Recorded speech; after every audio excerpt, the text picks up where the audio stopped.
ભાવનગરના મહુવાના આપના પ્રમુખ ઉપર ફરિયાદ। ભાદરોડ ગામના વતની આશાબેન વાઘે ફરિયાદ નોંધાવી છે। રાજેન્દ્રભાઈ બારૈયા સહિત અન્ય 3 લોકો સામે ફરિયાદ નોંધાવવામાં આવી છે। બીજા ઉમેદવારે પૈસા આપી ટિકિટ લીધી હોવાના પણ આક્ષેપો કરવામાં આવ્યા છે। ટિકિટ આપવાની વાત કહી ખર્ચ કરાવ્યો હોવાના પણ આક્ષેપ છે। રાજેન્દ્રભાઈ બારૈયાએ મારવાની વાત કરતા ફરિયાદ નોંધાવી છે। સમગ્ર મામલે પોલીસે આગળ તપાસ હાથ ધરી છે।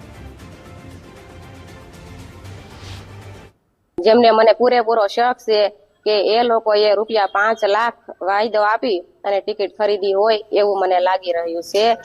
પછી તો ભાઈ એ લોકોએ અમને ઘરે આવી અને ધમકી આપી ગયા હતા। જે 5 તારીખના અશોકભાઈ કાતરિયા મારા ઘરે આવ્યા હતા અને એ એવું કહેતા હતા કે અમે તમારા ઘરે સમાધાન કરવા માટે આવીએ છીએ, ફોર્મ પાછું ખેંચવાનું છે, તું મારી બેન છો, એવી રીતે અમે આવી છે। મને ફોન નતો કર્યો, અરવિંદભાઈ વાઘને ફોન કરેલો અને એમને લઈને એ આવેલા મને સમાધાન કે ટિકિટ પાછી ખેંચવા માટે નહોતા આવેલા, પણ એ મને બ્લેકમેલ કરી અને ફરિયાદ ન કરું, આગળની કાર્યવાહી ન કરું અને ચૂંટણીમાં હું ઊભી ન રહું એ માટે મને ફોર્સ કરવા માટે આવેલા।